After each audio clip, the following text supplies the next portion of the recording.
So you were hearing what was in the air, right?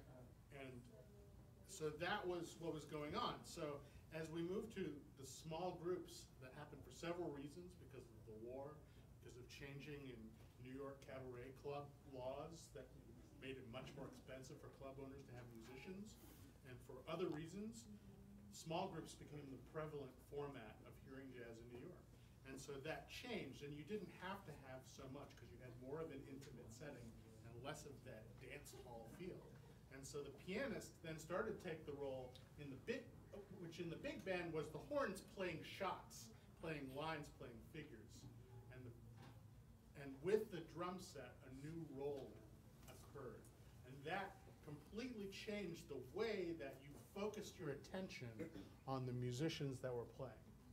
And that completely transformed jazz, not just for specifically the bebop period, but through the rest of jazz history. This is now the sort of the standard. We'll always hear you talk, even in big bands, even in small groups, you'll hear talking about comping, complementing, and playing less and focusing attention on those less things going on. And then you hear something a little more like this. 1, 2, 1, 2.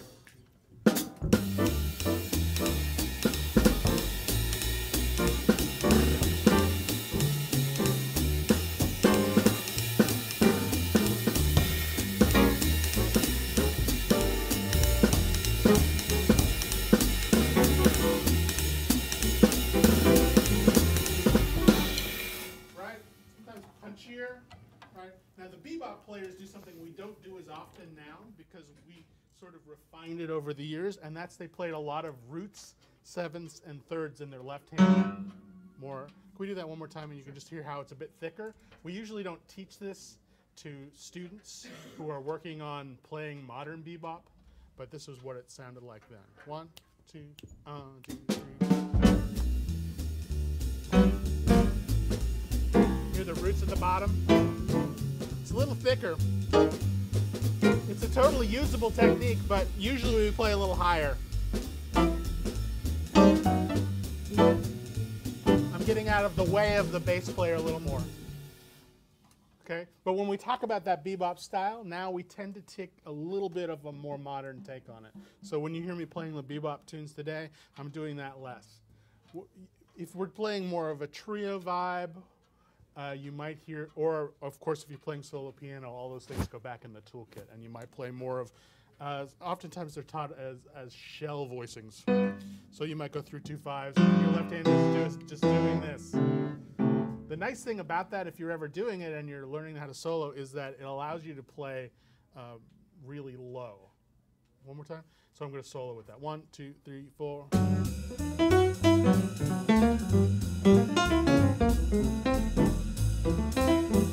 See how I can get down into that register? Because I would be doing this if I was, right? It's like, you know how you play the space bar. I guess if you're gaming, play the space bar with both your thumbs when you're typing, right? That's the problem that pianists always end up having when they're in that register. So if you lower it, that's just a little trick. And so those voicings and rhythms in that bebop style, a little bit more of the modern style, are all on that piano supplemental for you. James, what about that bass, man? Sure. Well, I think I speak for everybody when I say that bebop has a special place in all of our hearts, because if you study jazz at a university, that's pretty much where they start you. Because, and for good reason, right? There's a whole bunch to study. There's all these, harmonies coming together, juxtaposed against this sort of triplet-based rhythm. And so it was really kind of the journey sort of into the music with bebop, right? Before that, it was pretty popular. Jazz was, songs and song forms, but now they're taking this contrafact idea and making and really trying to get deeper and deeper into the music part. And so again, if you're endeavoring to study jazz, it's worthwhile to look into this bebop sound, because that's where a lot of the language that we still play today. If we go play a gig, it sounds a lot like bebop. We still play that way today. And so what did this do for the bass? Well, before that, like Stockton and Josh were saying, I mean, these instruments were primarily in the timekeeper realm, right? And they remained that way throughout the bebop era. But with the bass specifically, it was then called on to play solos routinely.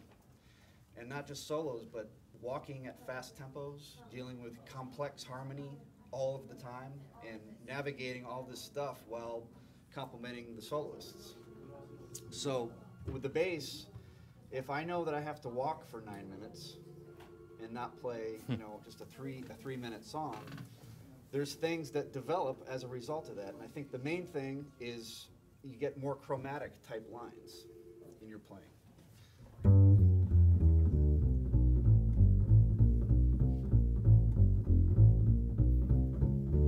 It's a lot easier to play than. Yeah. And especially at fast tempos, which is what kind of bebop was. I played ballads too, but you know, it was like a lot of really fast, you know, get after it kind of music. So that was one thing, chromaticism, and then also playing solos. The bass was supposed to play solos just like all the other members of the band, holding the form down, and really, you know, playing these intricate solos with the harmony. Some names to keep in mind: Charles Mingus, probably heard of him. He's a great composer. Ray Brown, yep. Oscar Pettiford, he was playing with Duke Ellington. And these guys were some of the first guys, and then into Paul Chambers, and this all paved the way for, you know, Scott LaFaro and Jaco Pastorius and all the rest. So, fast and chromatic, and there's a little bit about the bass. You know, both of those roles were key in helping define the role of the drum set. You know, the drum set, as I've said in previous discussions we've had, the drum set's the youngest instrument up here. It only was created maybe the late 1800s, early 1900s, and it didn't look like this. And it wasn't until bebop music that Max Roach and Kenny Clark really elevated it from it being an instrument that a drummer beat on to an instrument that a musician played. And so what I tell all of my students, and I tell myself every time I sit down to play, is that my goal is not to be a good drummer, my goal is to be a good musician that plays the drums. And because of that, it requires a couple just basic things. I need to follow song form. I need to, at the very least, hear harmonic progressions and react appropriately. Because as we're talking about, we're becoming more and more aggressive from a reactionary and interactionary standpoint. And that means I have to listen more. Where before then, drummers were, for lack of a better way of putting it, they were a glorified metronome. But now, with Max Roach and Kenny Clark, they are an equal participant in music and an equal participant in improvisation.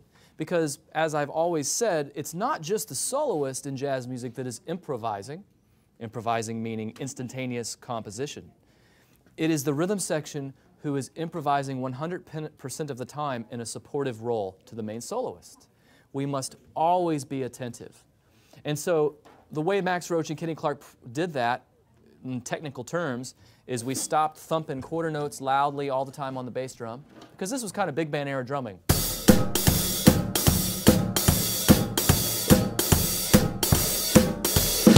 And they would drop bombs like I just did. They were primarily timekeepers. Well, you could hear it's a very thuddy, downbeat-oriented style of playing. Max Roach and Kenny Clark moved that right hand over to the right cymbal, which is a lighter timbre. And then they had 2 and 4 on the hi-hat, as opposed to this all the time. They let that carry it. And so the most important thing for you young drummers is to learn to use your ride cymbal and hi-hat, because you actually only need the ride cymbal. Can we play hi-hat? 1, 2, 1, 2, 3. I don't need anything else.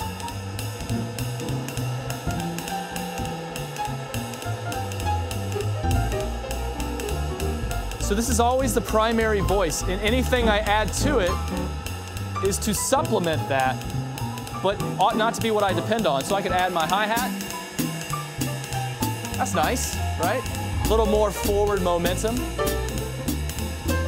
And then all my snare drum and bass drum are gonna do is like what you do if you go to a gospel church, where you're like, yeah, preach it, brother, right? Oh yeah. So it's just gentle encouragement, rather than before the bass drum and snare drum were shouting the whole time. 1, 2, 3, 4, 1, 2. it's just musically what they were doing. Now it's like, oh yeah, ooh, I like that. Oh, wow. What? You know, you could have an interjection like that. I scared her. You know, they might do that. You'll hear that. But I would say that's an easy way of thinking about what the drums did. And along with that, as James mentioned, the bass became a more featured soloist, the drums too, Max Roach in particular. And so with this next arrangement we're going to play for you, which is a great arrangement that our saxophonist David Lown wrote, he wrote for me specifically to feature the drums in a more melodic role. So I actually play the melody the first time. This is another famous Charlie Parker composition entitled Anthropology, which is a contrafact on, I can't remember. I Got Rhythm, thank you. Rhythm Changes. I Got Rhythm was a famous George Gershwin composition that jazz musicians love playing over it, and so you'll hear jazz musicians say, let's play Rhythm Changes, and that means they're using the harmony to I Got Rhythm. You know, that might, I can't historically back this up, but that might even be the first contrafact. You know, Duke Ellington's Cottontail was famous over these changes. I can't think of maybe anything that came before that. But so here is Anthropology, and we're going to be doing it in a straight eighth note Latin style, which is yet another innovation of Charlie Parker and Dizzy Gillespie. They were pulling rhythms from the Caribbean islands areas and incorporating it into modern jazz, something that had only really been done as a cheesy novelty before then, and they started improvising over it. And so this is Charlie Parker's famous composition, Anthropology.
Thank you, thank you. So again, you can hear a lot of that angular melodic work, highly syncopated rhythms, which I think is probably one of the things that really appealed to both Bird and Diz, is because the highly syncopated nature of Afro-Cuban rhythms fit perfectly with their advanced ideas of jazz syncopations. And so the song that we're going to study today together is Ornithology, as I mentioned earlier. So you should have a lead sheet that says Ornithology on it. And you'll notice that I did one of two things for your lead sheet this week. You'll see that you have two staves. On the top staff, you have the melody to Ornithology. And you can see right off the bat that there are a lot of eighth notes in there. There's a lot going on. Well, underneath it is the original melody of the song that Ornithology is based on, because Ornithology is a contrafact. Below it, I've placed the melody of How High the Moon. And I would say it's very easily a 2-to-1 ratio, isn't it? Bird wrote at least twice as many notes in his new melody as opposed to the old one. So let's get this in our mind's ear right off the bat. What we're going to do first is Ken is going to play the How High the Moon melody on trumpet, while Tony and Dave simultaneously play the Ornithology melody. So you can hear how those pair together, okay? I'll give you 1, 2, 3, 4, 1, okay? 1, 2, 3, 4, 1.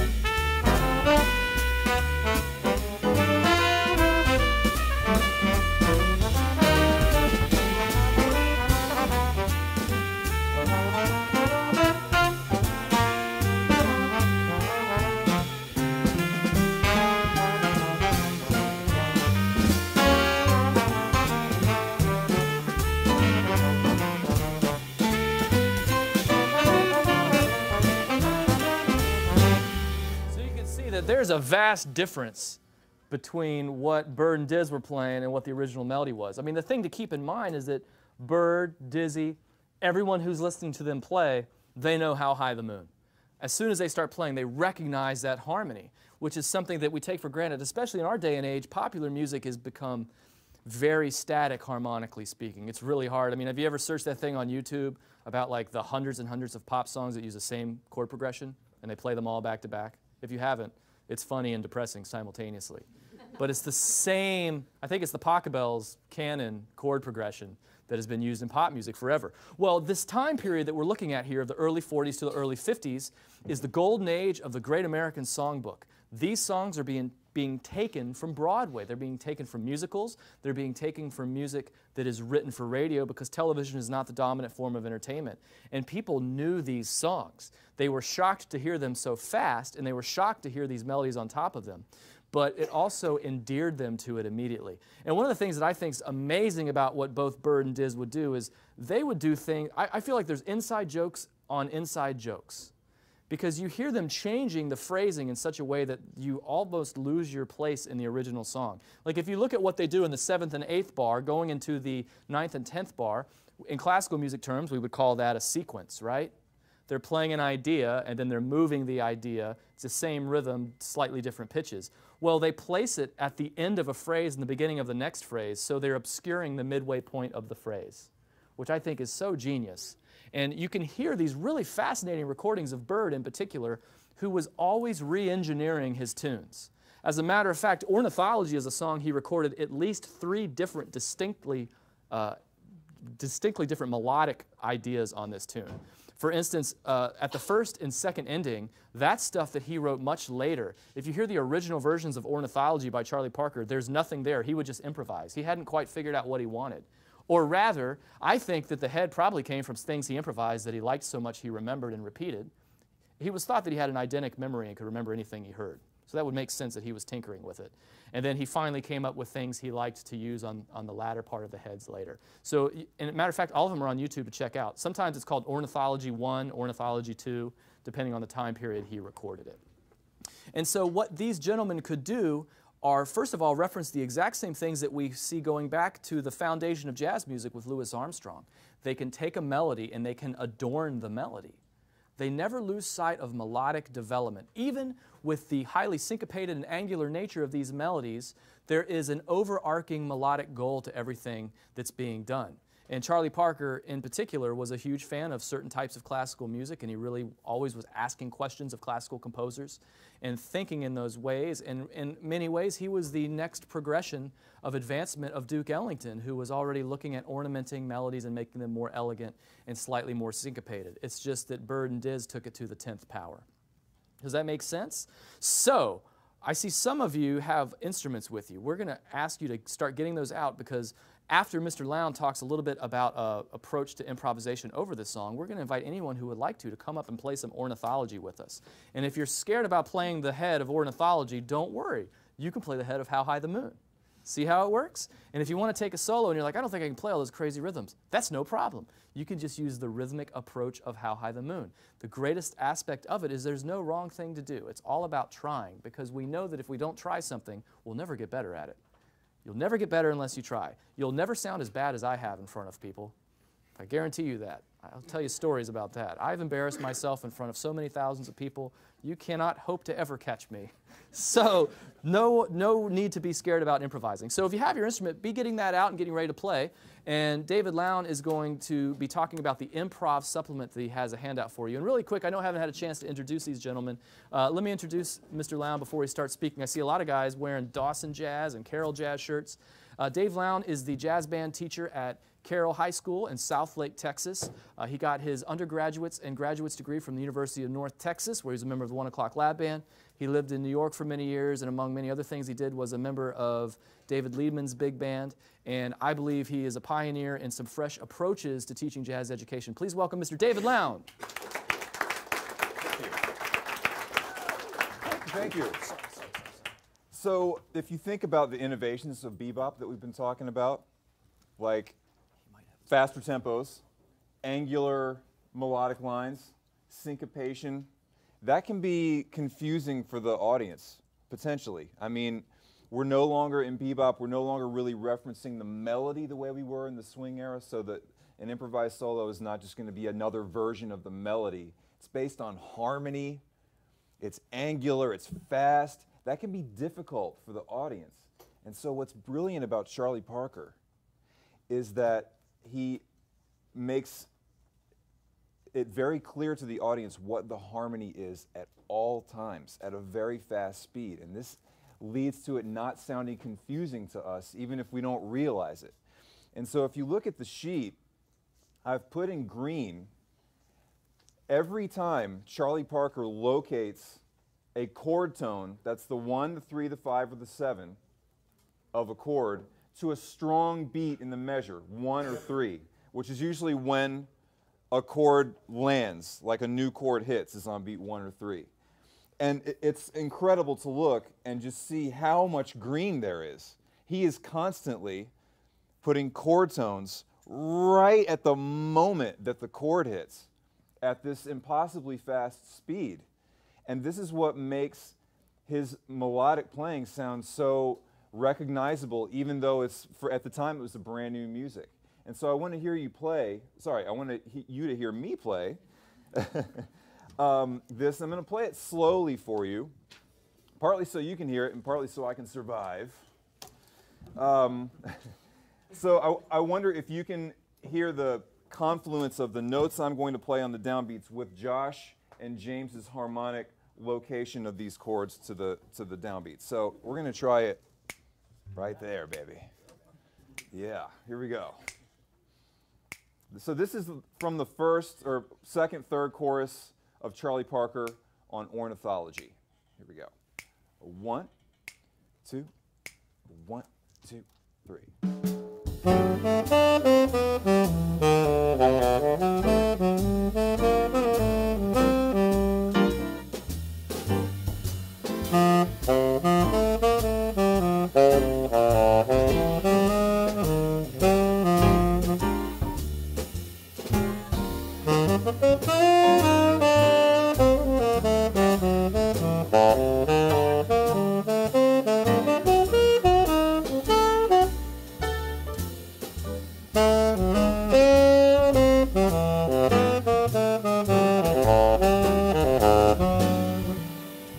Okay? So it was all over the place, but it was just green, green, green, green, green constantly. And what's in between the green? Either scale or arpeggio usually. So as much on as we put him on a pedestal, and he deserves to be on a pedestal, but to understand what's going on, it may not be as complicated as you think. It's just locating chord tones to downbeats and putting a lot of scale and arpeggio in between with some really cool syncopation, okay? Man. That's my thing. You know, I grew up going to church all the time. There's just something about you always have like your Bible reading, right? And like hear the Bible reading. Like so when you hear bird language, it's like jazz Bible verse. It's like what we ought to be memorizing and reciting. It's chocked full of the language that we all aspire to use all the time, but you're hearing a guy who was completely fluent in it, which is kind of part of yet another interesting mythological aspect of Bird that Dizzy Gillespie would talk about. Dizzy Gillespie was in New York City messing around with bebop ideas and experimenting with it with Bud Powell and Thelonious Monk and Max Roach and all these guys. Well, Bird grew up in Kansas City, and he doesn't get to New York until he's fully formed. It's like he came out of his jazz cocoon and he was like bebop butterfly already. And he just flew his little bebop wings over there to New York. And Dizzy talked about what first time he heard Bird play, he was like, good grief. It was, you know, I don't know if you've ever had an idea and didn't realize that someone else had the idea, and you see someone else acting upon your idea and doing it better than you even thought possible, and you're like, oh man. That's what Bird did when he showed up. Even though, you know, the ideas were being dwelled upon and experimented with, but he was the real deal. I mean, he was like, came out and sounded awesome. And it wasn't because he figured it out like that, and because I think he was a genius, but you can read many times of him failing. Because I don't know if you ever thought about it this way, but failure is what teaches us. Success does not teach us. Success is like, you finally figured it out. Failure teaches us that we haven't figured it out yet. And typically failure doesn't mean everything we're doing is wrong, especially in the case of Charlie Parker. He was on to something. It just wasn't fully formed yet. And you can read all these stories of him floundering at jam sessions. There's a famous anecdote of the famous drummer Papa Joe Jones throwing his cymbal at Charlie Parker when he's playing on stage in Kansas City because it was so awful. It just sounded like gibberish. It sounded like someone throwing R2-D2 down a flight of stairs. At least to them, they didn't know what that was.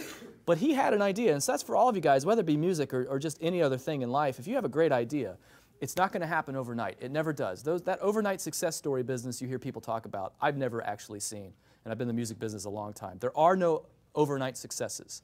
There are people who gain fame overnight, but their talent is not an overnight creation, and Bird was no exception to that rule. So what we're going to do now is let everyone have a chance to play some with us, and we're going to play ornithology with you. So if you have a horn and want to join us, come on up here. I see some eager beavers. Come on up here. I know drummers too. I don't want to play drums. Come on, drummers. So because it's kind of a long form, this is an A-B form, where essentially there's just slight differential at the end of each time. What we're going to do is let everybody take a half chorus. A half chorus each. Does that make sense? Because we have so many participants. Who wants to play drums first? Someone get up here. Coleman, you starting us off?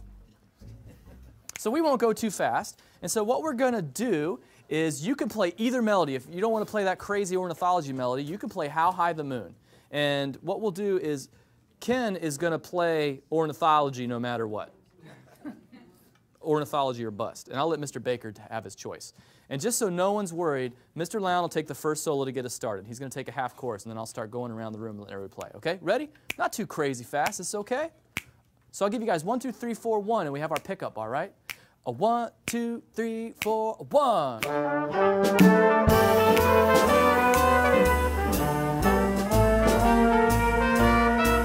Hernan. How are you? I like this Deadpool. Dude, you got Flash and Deadpool. You guys, here, get up close.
Good. All right, great. Yeah, it's better every time, better every time. Thank you. You guys can have a seat. Better every time, better every time. I think that maybe my most favorite part is that 2 of the drummers had comic book shirts on. That makes me super, I love comic books. Hey, that was so much fun. Thank you, everyone who sat in with us. You know, it's just so important to me for everyone to realize that the way you learn is by trying. And the greatest teacher, especially in music, is where you can be around people and literally rub elbows with people who have played a lot, and it will rub off on you. I have been so blessed to be around really talented musicians in my life, and I was just a kid who could barely play drums for many, many years. And when you're around great musicians, you just can't help to want to play better. And the greatest teachers I ever had, it never felt like they were teaching me. They just let me play music with them. And it's just something that I really like to encourage people to do. And you don't have to have a full band. You could just get together at home with some friends. You could just make some sound. You could put a recording on and play along with it if you're by yourself. That's one of the most valuable things anybody can do. I've spent countless hours doing that, and I still spend time every single week in my practice room playing along with Charlie Parker. I spent tons and tons of hours playing along with Charlie and Diz preparing for today's presentation because I just wanted to rub off on me, and music will do that. So we're going to play another great composition by Dizzy Gillespie next. That is another great example of him, Dizzy, integrating Latin styles into jazz music. Afro-Cuban music came to the United States primarily through Dizzy Gillespie's interest in it. And as early as 1948, he was making recordings using Afro-Caribbean rhythms. And people were blown away by the sounds of this. And there's a really cool album called The Afro-Cuban Kings, which features Dizzy Gillespie and Charlie Parker, amongst other great bebop masters, experimenting with this music. And Dizzy originally recorded this next song, Con Alma, on his 1954 album entitled, I believe it was entitled Afro, as an Afro-Cuban. And so this is a wonderful arrangement that our pianist Josh Hanlon did for us. Mr. Hanlon over here is from Antigonish, Nova Scotia, Canada, where he attended St. Francis Xavier's University for his undergraduate's degree and came down to the heated South, the triple-digit South, because he was too cold up there. So he went to the opposite end of the spectrum, and he attended the University of North Texas, where he played in the 1 O'Clock Lab Band. He also served as an adjunct professor of piano there for many years, And in addition to all of his accolades, he was country music legend Ray Price's last touring pianist. And we're so thankful he's here, and he wrote this next arrangement. How about a hand for Josh Hanlon? And this is his beautiful rendition of Dizzy Gillespie's classic song, Con Alma, which means what? Con Alma means, yeah.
Josh Hanlon, India Ranger. How about Josh? David Lown, tenor saxophone. Hey, and the other two guys you haven't gotten to meet yet, although you've heard from them. On bass, graduate of North Texas. Originally, he's from, well, he grew up in Singapore, although he's from Ithaca, New York. That's an interesting story. You should ask him. And when he's not tied up being the busiest bass player in the Dallas-Fort Worth area, he's composing music for radio and television. You've all heard his music and not even realize it. Any ticket P1s here? Any P1s? All of like the news break stuff, he's playing bass on all that stuff. He's playing on radio stuff. This is the man here. How about Richland College professor James Driscoll on the bass? And on trumpet, the best man at my wedding. It's a true story. His son, who's sitting there on the iPad, wasn't even born yet at my wedding. And his daughter was the flower girl at my wedding. He was my buddy when we were in the 1 o'clock band together and we got in lots of trouble for goofing off. I know you find that hard to believe. He got his master's degree in jazz studies from North Texas. He's been teaching at University of Texas Arlington and teaching at all kinds of jazz camps and jazz clinics throughout the North Texas region. Please, how about a hand for Ken Edwards on the trumpet? And then last but most certainly not least, our distinguished professor of trombone from the University of North Texas. He is a wonderful jazz musician and an equally wonderful classical musician. He's a member of the Dallas Opera, and he's also one of the nicest people you'll ever meet. How about a hand for Mr. Tony Baker on trombone? Well, I hope that you guys have had a good time this morning hanging out with us and having a little sampler platter of bebop music. And if you really dig this stuff, I just would encourage you to go get any Dizzy Gillespie, Charlie Parker recording. And there's all kinds of other great musicians around that time period that I'll think you will enjoy as well.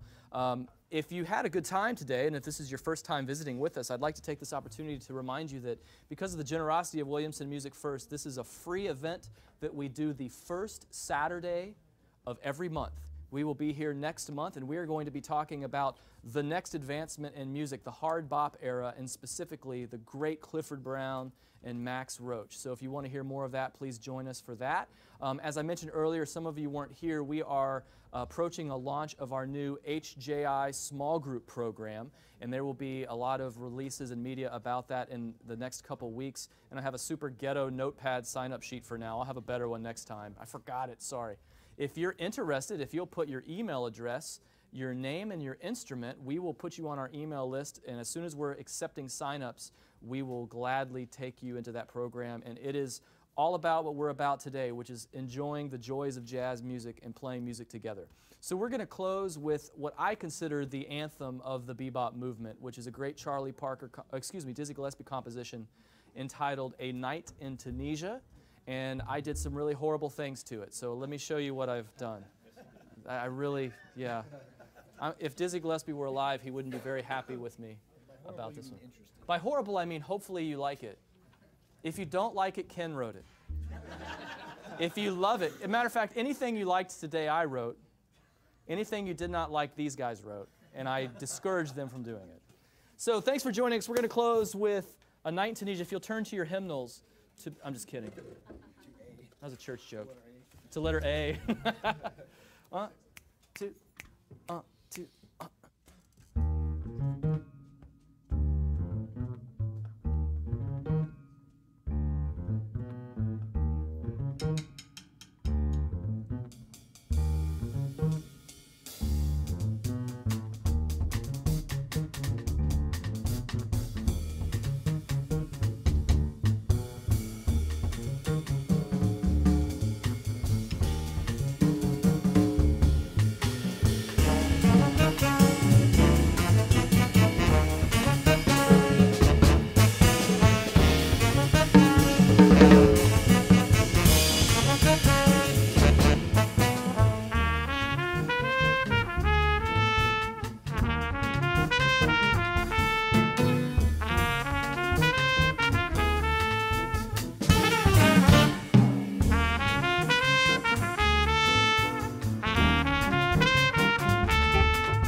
Tony Baker on the trombone.